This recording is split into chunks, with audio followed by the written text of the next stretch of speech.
जय हिंद। आप सभी का बहुत बहुत वेलकम है आपके अपने YouTube channel the smart edu for you में। और आज की इस वीडियो में हम लोग बहुत ही इम्पॉर्टेंट टॉपिक के बारे में बात करने वाले हैं। इम्पॉर्टेंट डॉक्यूमेंट्स फॉर काउंसलिंग 2022, जो 2022 में आप सभी को काउंसलिंग के लिए जो इम्पॉर्टेंट डॉक्यूमेंट्स आपके पास होने ही चाहिए, उसके विषय में हम लोग आज के इस वीडियो सेशन में बात करने वाले हैं। आप सभी का जो काउंसलिंग शेड्यूल है वो आ चुका है। 7 तारीख से आपकी फर्स्ट राउंड की काउंसलिंग स्टार्ट हो जाएगी। रजिस्ट्रेशन कर पाएंगे, आप चॉइस फिलिंग भी कर पाएंगे और चॉइस लॉक भी कर पाएंगे। फर्स्ट राउंड की चॉइस लॉक करने की जो लास्ट डेट है वो 9 सितंबर 2022 है। तो अगर आपने काउंसलिंग शेड्यूल अभी तक डिटेल में नहीं देखा है तो वो देख सकते हैं आप, जिसका लिंक डिस्क्रिप्शन में मैं दे दूंगा, वहां से जाकर के और आप देख लीजिएगा। और साथ ही वीडियो के एंड में भी आपको वो वीडियो मिल जाएगा जिसमें डिटेल एक्सप्लेन किया गया है काउंसलिंग शेड्यूल को। ठीक है, तो देखिए जो इंपॉर्टेंट डॉक्यूमेंट्स हैं जो आपके पास काउंसलिंग में होने ही होने चाहिए,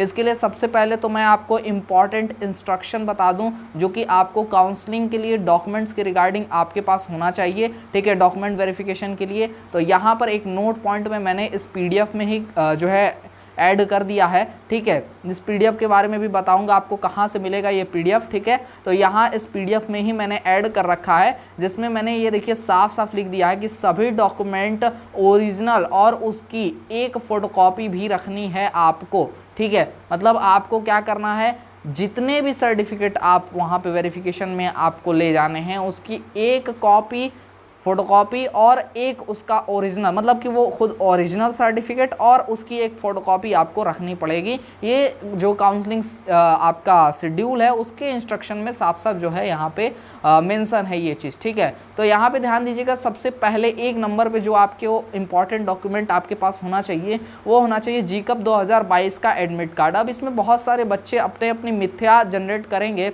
तो मैं उस मिथ्या को ख़त्म पहले ही कर दे रहा हूँ इस वीडियो में कि देखिए एडमिट कार्ड वो नहीं चाहिए जो आप जो है एंट्रेंस एग्जाम में ले गए थे। एडमिट कार्ड बस आपके पास होना चाहिए। आप अभी भी या फिर आप डॉक्यूमेंट वेरिफिकेशन के दिन भी जो जीकअप की साइट है वहाँ से जाकर के लिंक अभी भी अवेलेबल है, अपना एडमिट कार्ड डाउनलोड कर सकते हैं। तो उस समय तक का यानी डॉक्यूमेंट वेरिफिकेशन तक का वेट मत करिए, अभी डाउनलोड करके एडमिट कार्ड अपना रख लीजिए। अगर आपके पास एडमिट कार्ड नहीं है तो एडमिट कार्ड डाउनलोड करने के लिए आपके पास आपका जो रोल नंबर है वो चाहिए, एंड आपको एप्लीकेशन नंबर एंड आपका डेट ऑफ बर्थ चाहिए, उसके माध्यम से आप डाउनलोड कर सकते हैं। सेकंड नंबर पे जो इंपॉर्टेंट डॉक्यूमेंट है वो आपका यहाँ पे रिजल्ट कम रैंक कार्ड है। रैंक कार्ड भी जिस प्रकार से आप एडमिट कार्ड डाउनलोड करेंगे उसी प्रकार से रैंक कार्ड भी 2022 का आप ऑफिशियल साइट से gcup.admissions.nic.in से जाकर के डाउनलोड कर सकते हैं। अभी भी आपको वहां से जो रिजल्ट है वो मिल जाएगा, उसको डाउनलोड कर लीजिएगा। थर्ड नंबर पे जो इंपॉर्टेंट डॉक्यूमेंट है वो है रिजर्वेशन सर्टिफिकेट। रिजर्वेशन सर्टिफिकेट बोले तो कास्ट सर्टिफिकेट, मतलब कि आपका अगर आप SC ST OBC से बिलोंग करते हैं तो आपका कास्ट सर्टिफिकेट आपको चाहिए। अगर आप जनरल से हैं और आपने EWS चॉइस कर रखा है, मतलब फॉर्म में अपने EWS भरा है तो EWS चाहिए। एक चीज़ और बताना चाहूँगा कि जो बच्चे फॉर्म भरते समय EWS नहीं चॉइस किए थे और अब EWS चॉइस करना चाहते हैं तो वो चॉइस कर सकते हैं। काउंसलिंग रजिस्ट्रेशन के टाइम पे EWS चॉइस करने का मौका जो है दिया जाएगा। ठीक है, उसके बाद जो बच्चे हैंडीकैप्ड हैं उनके पास हैंडीकैप्ड का सर्टिफिकेट, जो फ्रीडम फाइटर हैं उनके पास फ्रीडम फाइटर का, और जिनके पास मिलिट्री पर्सन जिन्होंने चॉइस करा है उनके पास मिलिट्री पर्सन का सर्टिफिकेट होना चाहिए। याद रखिए जो फ्रीडम फाइटर है वो दादा परदादा का सर्टिफिकेट यहाँ पे आपका नहीं चलेगा, आपके नाम से यहाँ पे सर्टिफिकेट फ्रीडम फाइटर का होना चाहिए, तभी आपका यहाँ पे फ्रीडम फाइटर का रिजर्वेशन होगा, नहीं तो आपका जो है यहाँ पे एडमिशन कैंसिल कर दिया जाएगा। ठीक है, अगर आप फ्रीडम फाइटर चॉइस करते हैं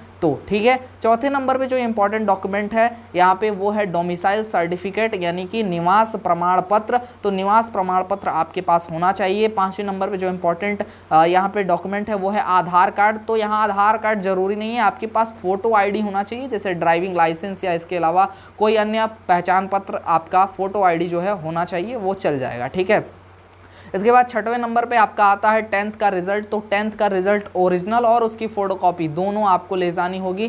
10th का रिजल्ट आपके पास होना चाहिए। सातवें नंबर पे जो इंपॉर्टेंट डॉक्यूमेंट है वो है 12th का रिजल्ट, अगर एप्लीकेबल है। जैसे कुछ बच्चे ग्रुप A का फॉर्म भरे हैं, अगर आप ग्रुप A का फॉर्म भरे हैं और आप सिर्फ और सिर्फ 10th पास हैं, तब आपके लिए ये नहीं है, ये डॉक्यूमेंट नहीं चाहिए। आपको जो 12th का रिजल्ट है वो नहीं चाहिए। लेकिन आप ग्रुप ए का फॉर्म भरे हैं, 10th लेवल पे भरे हैं, और आपको जो है आपने अगर 12th पास कर लिया है तो 12th का रिजल्ट आपको ले जाना पड़ेगा। उससे क्या होगा कि आपको गैप सर्टिफिकेट नहीं देना पड़ेगा, ठीक है। अन्यथा अगर आप 12th का सिर्फ रिजल्ट ले जाते हैं तो आपको एफिडेविट बना करके देना पड़ेगा कि आपने 10th के बाद क्या क्या किया है इस गैप में, ठीक है। वो सारी चीज़ें आपको बतानी होती है, ठीक है। तो 12th का रिजल्ट अगर आप एप्लीकेबल हैं, एप्लीकेबल कैसे हैं ये मैंने आपको कंडीशन पूरा समझा दिया, तो आपको 12th का रिजल्ट ओरिजिनल और उसकी फोटोकॉपी भी ले जानी होगी। इसके बाद 8वें नंबर पे आपका जो इंपॉर्टेंट डॉक्यूमेंट है वो है आपका लास्ट क्लास की टीसी। अब टीसी लास्ट क्लास से क्या मतलब है, जैसे आपने ग्रुप ए का फॉर्म भर रखा है तो ग्रुप ए का फॉर्म आपको पता होगा कि 10वीं के आधार पे यानी 10th लेवल पे भरा जाता है। तो ऐसा नहीं है कि आपको 10th का टीसी देना है। आपने अगर 12th कर रखा है तो 12th का टीसी, अगर आपने बीए कर रखा है तो बीए की टीसी, अगर आपने बीकॉम कर रखा है तो बीकॉम की टीसी, अगर आपने बीएससी कर रखा है तो बीएससी की टीसी। मतलब जो आपकी पिछले जो इस वर्ष जो आप क्लास पास हुए हैं और पास होने के बाद एंट्रेंस एग्जाम दे रहे हैं उसकी टीसी आपको देनी होती है, ठीक है। तो लास्ट क्लास की टीसी याद रखिएगा आपको देना होता है। इसके बाद आपका 9वें नंबर पे जो इंपॉर्टेंट डॉक्यूमेंट है, जिसके लिए मैंने अभी इसके रिगार्डिंग एक वीडियो भी दिया था, ठीक है। तो यहाँ पे फिटनेस सर्टिफिकेट, जिसको हम लोग मेडिकल भी कहते हैं, जो कि गवर्नमेंट हॉस्पिटल से बना होना चाहिए, वही मान्य होता है। तो गवर्नमेंट हॉस्पिटल से इशूड फिटनेस सर्टिफिकेट यानी मेडिकल सर्टिफिकेट आपको जो है यहाँ पर बनवाना होगा। और फॉर्मेट उसका क्या होता है कि बहुत सारे बच्चों को नहीं मिल पाता है, तो फॉर्मेट भी मैं यहाँ पे इसी वीडियो के डिस्क्रिप्शन में आपको उसका लिंक जो है प्रोवाइड करा दूंगा। आप जो है वहाँ से जा करके जो फिटनेस सर्टिफिकेट का जो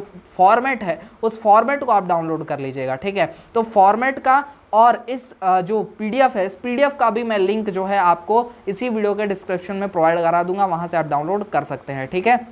इसके बाद 10वें नंबर पे जो इंपॉर्टेंट आपका डॉक्यूमेंट है वो है माइग्रेशन सर्टिफिकेट, अगर एप्लीकेबल है तब। अब देखो माइग्रेशन सर्टिफिकेट क्या होता है, यहाँ पे माइग्रेशन सर्टिफिकेट उन बच्चों को देना होता है जो यूपी से बाहर के हैं, मतलब बिहार या अन्य किसी राज्य से आकर के यूपी में पढ़ रहे हैं, तो उनको माइग्रेशन सर्टिफिकेट देना होता है। उन बच्चों को नहीं देना होता जो यूपी से बिलोंग करते हैं। साथ ही मैं एक चीज़ और करेक्ट करना चाहूँगा, टीसी के रिगार्डिंग भी एक कमेंट लगातार आ रहा है बच्चों का हमारे पास कि सर जो टीसी है उस पर काउंटर साइन जो है वो किसे देना होता है। तो भाई काउंटर साइन वो बच्चे देते हैं, काउंटर साइन उनको करवाना होता है जो बच्चे अपने डिस्ट्रिक्ट से बाहर जाके पढ़ने वाले होते हैं। जैसे अगर आप गोरखपुर से हैं और आप लखनऊ जाके पढ़ रहे हैं तो आपके टीसी पर काउंटर साइन होना चाहिए तब, ठीक है। तो ये काउंटर साइन का यहाँ पर मतलब होता है, ठीक है। और fitness certificate from government hospital से होना चाहिए आपका। उसके बाद माइग्रेशन सर्टिफिकेट उनको देना होता है जो यूपी से बाहर के बच्चे हैं। इसके बाद 11वें नंबर पे जो इंपॉर्टेंट डॉक्यूमेंट है वो जीकअप का सीट अलॉटमेंट रिजल्ट 2022, यानी कि जो सीट अलॉटमेंट रिजल्ट है आपका, वो सीट अलॉटमेंट मतलब सीट जब अलॉट हो जाएगी उसकी एक रिजल्ट आएगी, ठीक है।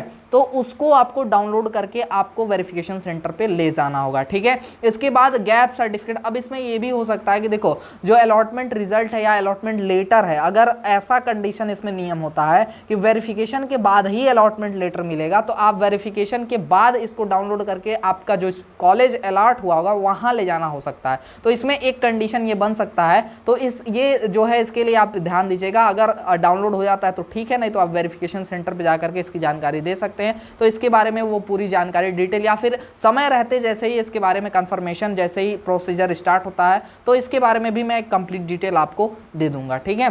12वें नंबर पे आपका आता है गैप सर्टिफिकेट, यानी कि उन बच्चों को, ये देखो इफ एप्लीकेबल लिखा है, इसका मतलब ये उन बच्चों को देना। एफिडेविट होता है जो एक वकील के द्वारा बनवा सकते हैं आप कचहरी से, ठीक है। तो ये गैप सर्टिफिकेट जो होता है वे उन बच्चों को देना होता है जो बच्चे, जैसे सपोज दैट कोई स्टूडेंट है जो 2020 में क्या किया, 12th पास कर लिया और 2020 के बाद उसने 21 कुछ नहीं किया और 22 में क्या किया, 22 में एंट्रेंस एग्जाम दिया, 22 में एडमिशन ले रहा है, तो उसका 2020 से 22 के बीच में एक ईयर का क्या हो गया, गैप हो गया। तो इस कंडीशन में अब उसे गैप सर्टिफिकेट देना होगा। अब ये उन बच्चों के लिए भी अप्लाई होता है जैसे जो बच्चे बीए बीएससी भी अगर कर रहे हैं, ठीक है, 12th के बाद, लेकिन साथ ही में जैसे बीएससी में अगर सेकेंड ईयर में है, ठीक है, सेकेंड ईयर में है और अभी चाह रहे हैं एडमिशन उनका हो जाए पॉलिटेक्निक में, ठीक है, तो अगर जैसे अब सेकेंड ईयर में है तो इसका मतलब है कि 2 साल पहले ही वे जो है 12th पास हो चुके होंगे। तो 12th से लेकर के अब 12th की टीसी अगर वो दे रहे हैं तो 12th से लेकर के